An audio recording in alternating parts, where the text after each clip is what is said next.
الحمد للہ وحدہ والصلاة والسلام علی من لا نبی بعدہ۔ آج کی تذکیر کا عنوان ہے شادی بیاہ میں فضول خرچیاں۔ اعوذ باللہ من الشیطان الرجیم وآت ذا القربى حقہ والمسکین وابن السبیل ولا تبذر تبذیرا ان المبذرین کانوا اخوان الشیاطین وکان الشیطان لربہ کفورا۔ سورہ اسراء آیت نمبر 26 اور 27۔ ترجمہ ہے، اور رشتہ دار کو اس کا حق دو، اور مسکین اور مسافر کو اس کا حق، اور مال کو بے جا خرچ نہ کرو، بے شک بے جا خرچ کرنے والے شیطانوں کے بھائی ہیں، اور شیطان اپنے رب کا ناشکر گزار ہے۔ اس آیت مبارکہ میں جہاں اسراف اور فضول خرچی سے منع کیا گیا ہے، وہیں رشتہ داروں کے حقوق ادا کرنے، غربا و مساکین کا خیال رکھنے اور پردیسی و اجنبی مسافرین کی مدد کرنے کی تلقین کی گئی، اور ساتھ میں یہ نقطہ بھی واضح کر دیا گیا کہ مال کو ضائع کرنا اللہ تعالیٰ کی نعمت کی ناشکری ہے، اور ناشکری کرنے والے شیطان کے بھائی اور مددگار ہیں۔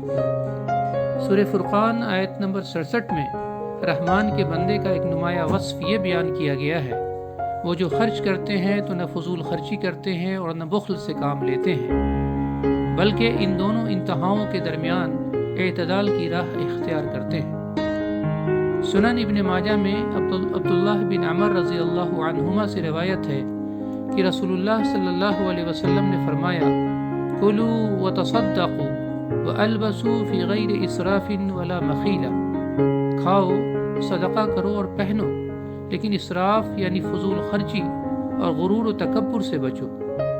بخاری اور مسلم کی حدیث ہے، نبی کریم صلی اللہ علیہ وسلم نے ارشاد فرمایا، ان اللہ کرہ لکم ثلاثا قیل وقال واضاعۃ المال وکثرۃ السؤال، یعنی اللہ تعالیٰ تمہارے لیے 3 باتوں کو ناپسند فرماتا ہے۔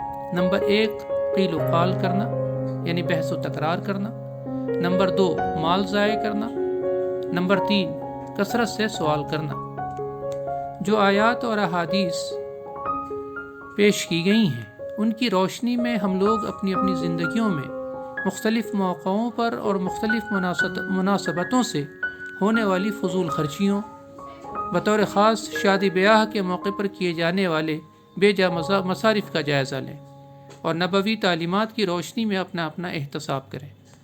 احادیث میں نبی کریم صلی اللہ علیہ وسلم نے اس امت کو ہدایت دی ہے کہ شادیاں ہلکی پھلکی اور کم خرچ ہوا کریں، اور بشارت سنائی گئی ہے کہ اگر ایسا کریں گے تو اللہ تعالیٰ کی طرف سے شادیوں میں اور ان کے نتیجوں میں بڑی برکتیں ہوں گی۔ آج ہم جن پریشانیوں میں مبتلا ہیں، اور خاص کر خان کی زندگی میں جو الجھنیں ہیں، ان کا بہت بڑا سبب یہی ہے کہ نکاح و شادی کے بارے میں نبی کریم صلی اللہ علیہ وسلم کی ان ہدایات سے انحراف کر کے ہم آسمانی برکات اور خداوندی عنایات سے محروم ہو گئے ہیں۔ اسی بنا پر ہمیں یہ تعلیم دی گئی ہے کہ وہ نکاح بہت بابرکت ہے جس کا بار کم سے کم پڑے۔ بلا شبہ شادی قانون فطرت ہے، انبیاء کرام کی سنت ہے، تسکین نفس کا حلال طریقہ ہے، افزائش نسل کا ذریعہ ہے، انسانی معاشرے کی بنیاد ہے، ایک نئی زندگی کی شروعات ہے۔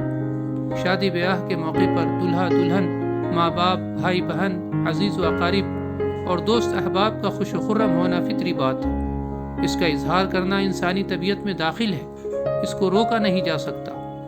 نکاح کے اعلان کا حکم ہے، دعوت ولیمہ کا اہتمام کرنا از روئے شرع مسنون قرار دیا گیا ہے۔ شادی بیاہ کے موقع پر شرعی حدود میں اظہار خوشی کی اجازت ہے، تاہم خوشی کے اظہار میں اسراف و فضول خرچی کرنا، زیب و زینت پر ہزاروں لاکھوں روپے ضائع کرنا، بڑے بڑے شادی خانے لے کر ہزارہ افراد کو دعوت دینا اور انواع و اقسام کے کھانے کا اہتمام کرنا، اس پر فخر و مباحات کرنا، اس کو اپنی حیثیت اور وقار کا مسئلہ بنانا، لڑکی والوں کو زیر بار کرنا، دوسروں کی شادی بیاہ سے تقابل کرنا، بے جا رسوم و رواج پر اوقات کو ضائع کرنا، عورتوں و مردوں کا باہم ملنا، نوجوان لڑکے لڑکیوں کا مذاق و دل لگی کرنا، خوش نمائی اور دکھاوے کے لیے مہنگے سے مہنگے اسٹیج بنانا، جھوٹی شان میں قرض کے بوجھ کو اٹھانا، 2 دن کی خوشی کے لیے سالہ سال قرض کی ادائیگی میں پریشان ہونا اور دوسروں کو پریشان کرنا، کیا یہ سب ایک مسلمان کو زیب دیتا ہے؟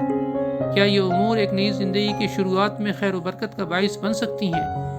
ہم میں اور غیر قوم میں فرق یہی ہے کہ دوسری قومیں اپنی خوشی کے لیے دنیا کی تمام حدود کو پھلانگ دیتی ہیں، لیکن ہم مسلمان ہر معاملے میں اللہ اور اس کے رسول کی رضا اور تعلیمات کو پیش نظر رکھتے ہیں۔ کیا فی الواقع اس فرق کو ہم ملحوظ رکھتے ہیں؟ یہ ایک بڑا سوال ہے جس کا جواب ہمیں اپنی اپنی زندگیوں میں تلاش کرنا چاہیے۔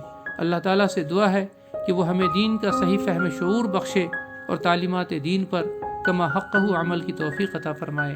آمین۔ وآخر دعوانا ان الحمد للہ رب العالمین۔